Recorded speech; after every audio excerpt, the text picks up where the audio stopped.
Tonight, the US scrambling fighter jets to intercept 4 Russian warplanes near Alaska. The Russian jets never entered US airspace, but are another sign President Putin is testing NATO.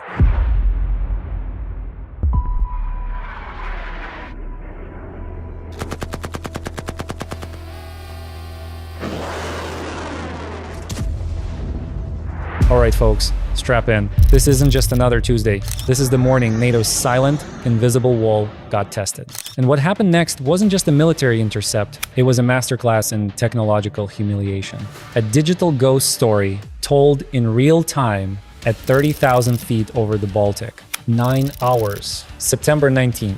A routine morning. The coffee in Tallinn is still brewing.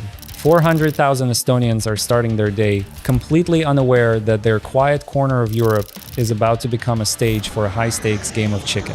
In a dim radar room, operators are tracking the usual ballet of cargo planes and passenger jets. Then, their screens bleed red. 3 contacts, blistering speed, heading south from the Russian coast near Petrovsk. Transponders off, radio silent. They think they're ghosts. They have no idea. They've been tracked since their engines spooled up on the tarmac. These are Russian MiG-31 Foxhounds Cold War monsters, each worth $500 million rubles, built for one thing, to go very, very fast and kill very big things. Their mission this morning? Simple, test defense. See if NATO's Article 5, that sacred promise, that an attack on one is an attack on all, is real, or just words on paper. They crossed the Estonian border near Vaindloo Island, a deliberate 10-kilometer poke into sovereign airspace. They climbed to 30,000 feet, where their massive Zaslan M radar works best. They start to circle. It's a predator's loiter. They're waiting. They want to be seen. They want the frantic scramble of Estonian Air Force L-39 trainers, so they can film the intercept, spin the propaganda, and boast about how they chased off NATO. But the game changed before they even took off. What they don't see, what they can't see, is the hive mind they've just kicked. Because this isn't 1991. This is the 21st century, and NATO doesn't just scramble fighters anymore. It thinks 9-4 hours. The unseen hunt begins. While the MiG pilots are smugly scanning empty skies with their 1,980 seconds radar, 2 Italian F-35A Lightning IIs are already in the air, part of NATO's standing Baltic air policing mission. They don't scramble in a panic. They simply turn and then they vanish. The F-35's radar cross-section is 0.005 square meters, the size of a golf ball. The MiG's Zaslan radar was designed to find Soviet-era bombers the size of warehouses. It is now trying to find a golf ball moving at 600 miles per hour in a sky full of electronic noise. It's a physical impossibility. The Italian pilots don't even turn on their own radar. Why give away the game? Instead, they slip on their $400,000 helmets. Suddenly, they have godlike vision, 6 infrared cameras embedded in the F-35 skin, the distributed aperture system DAS, paint a 360-degree, high-definition picture of the world around the jet. They can look through the floor of their cockpit, and they're glowing like 2 blowtorches against the cold blue void at 2,000 degrees Celsius are the twin Soloviev engines of the lead, MiG-31. The Italians can see the heat shimmers from the exhaust. They can track them by their thermal signature alone. They are hunting the hunters, and the hunted have no clue. 9-7 hours. The digital hive, mind awakens. This isn't just 2 jets. This is all of NATO. In milliseconds, the F-35 seconds passive sensors feed data into the Link 16 network. 128 times per second, a torrent of encrypted ones and zeros floods into a single unified picture shared across the alliance. In Finland, F-18 Hornets throttle up. Their job? Be visible. They push east, deliberately lighting up their radars, herding the Russian formation like sheepdogs. To the MiG pilots, it looks like a response from the east, a predictable one, over the Baltic Sea. Swedish Gripen E fighters, fresh NATO members, hover silently. Radars cold. They see everything the Italians see, fed directly to their cockpit displays through that same magical data link.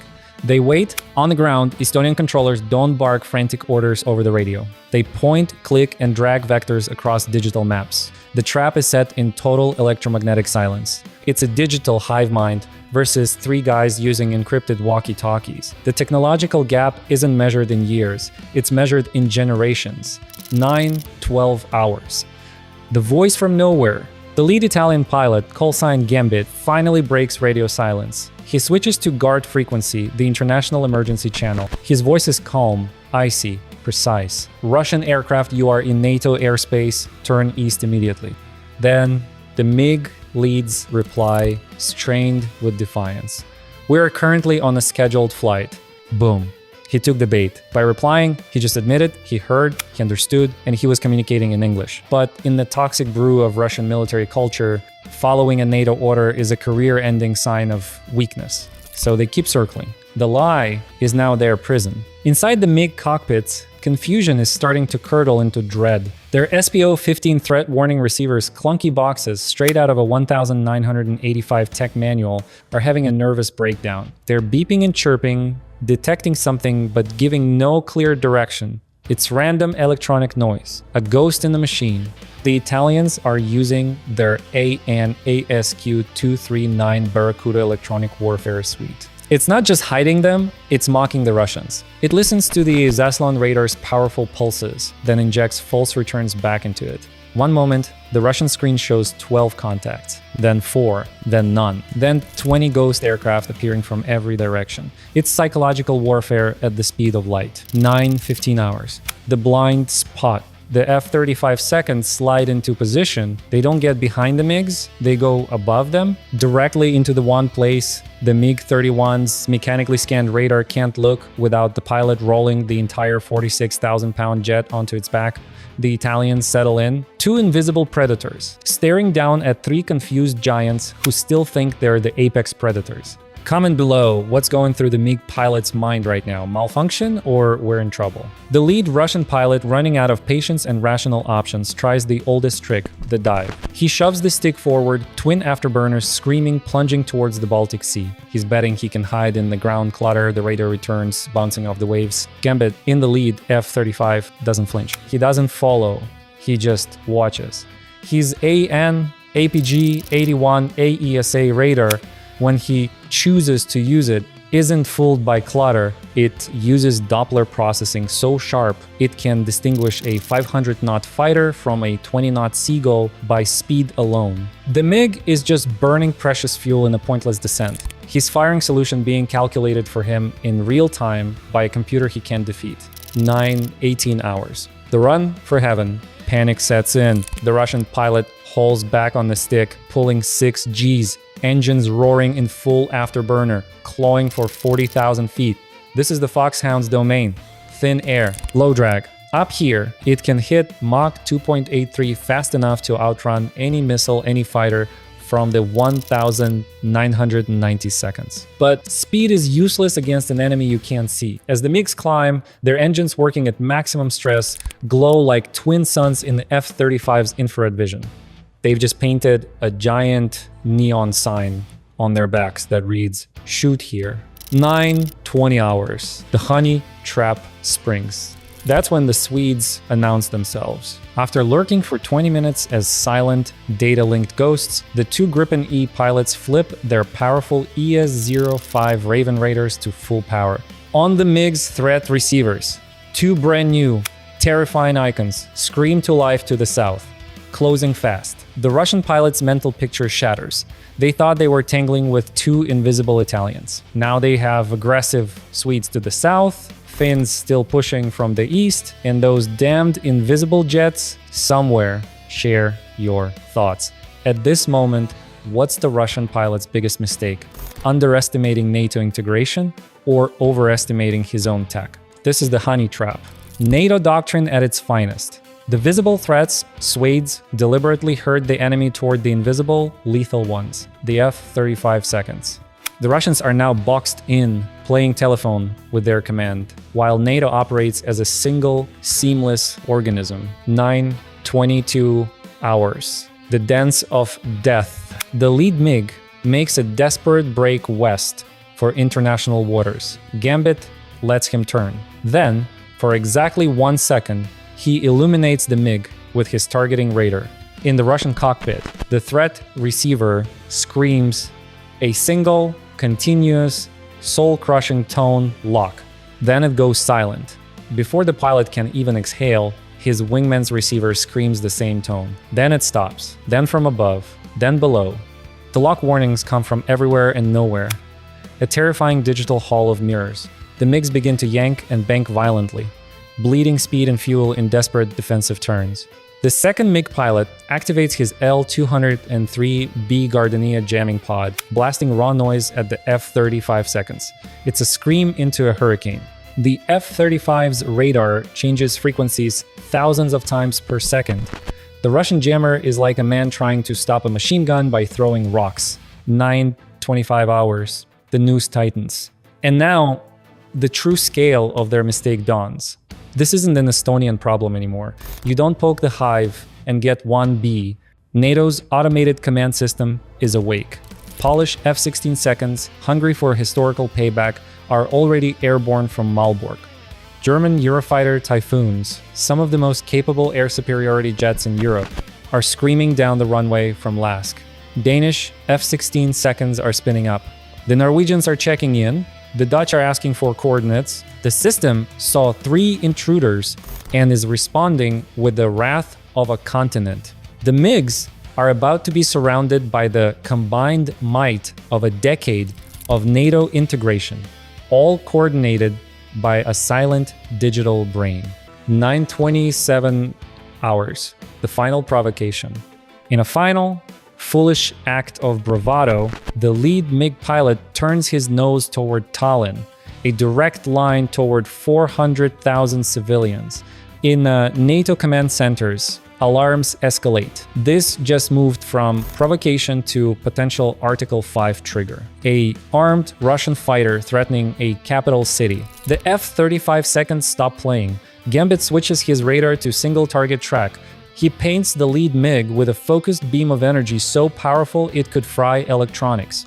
In the Russian cockpit, the lock tone becomes permanent, a death sentence. Through his helmet, Gambit sees a dotted line, the computed flight path of an AIM-120D AMRAAM missile. A red X sits over the MiG's cockpit. Probability of kill, 97%. The remaining 3% is a statistical courtesy. The AMRAAM is a mad dog. In its final stage, its own tiny radar activates. It doesn't care about chaff or flares. It analyzes, rejects, decoys, and hunts. It is an unblinking metal predator flying at Mach 4. For 5 eternal seconds, the Italian holds the lock. 5 seconds for the Russian pilot to consider the consequences of his life choices, the vast technological canyon between his cockpit and the one he cannot see. 9:29 hours. The retreat. Finally, mercy born of utter defeat. The lead MiG pilot's voice, stripped of all pride, crackles on guard frequency, returning to base. And the 3 giants bank west toward Kaliningrad. But the lesson isn't over. 9:30 hours and beyond. The walk of shame. As they flee, Swedish Gripens slide into formation 500 meters off their wing, close enough to count the rust spots. They're Rafael targeting pods record in high def. Every weapon, every pod, every tail number, intelligence gold. At the Polish border, the F-16 seconds take over escort duty with enthusiasm. They maintain missile lock the entire 400-mile journey home. Not to shoot, just to ensure that continuous, haunting warning tone serenades the Russians all the way to their doorstep. It's what pilots call an aggressive escort. The rest of us call it world-class trolling. German Typhoons take the high cover. Danish jets seal the north. It is a flawless, silent handoff between nations, managed by that relentless data link. A symphony of humiliation. The MiGs, fuel gauges dancing on empty, are forced to slow to a humiliating 420 knots, engines gasping. The Polish F-16 seconds behind them have to hit their speed brakes to avoid overtaking. When they finally stumble into Kaliningrad airspace, met by scrambling Russian Su-27 seconds, the picture is clear. 3 battered MiG-31 seconds being paraded home by a multinational NATO honor guard, like thieves, marched back to the scene of the crime by every cop in the county. The aftermath. The Italian F-35 seconds turned for home. They've been airborne for 2 hours. They have plenty of fuel. They never once needed their full capabilities. The technological superiority was so absolute, it was almost boring. This encounter sent a message written not in radio transmissions, but in binary code and infrared signatures. The Baltic is NATO's lake. You cannot visit without our permission, our supervision, and an escort home. Russia didn't just test Article 5. They exposed a crushing reality. Their best interceptors are relics in a world of digital ghosts. They brought a knife from the Cold War to a fight in the digital age, and they never even saw what cut them. Bye for now.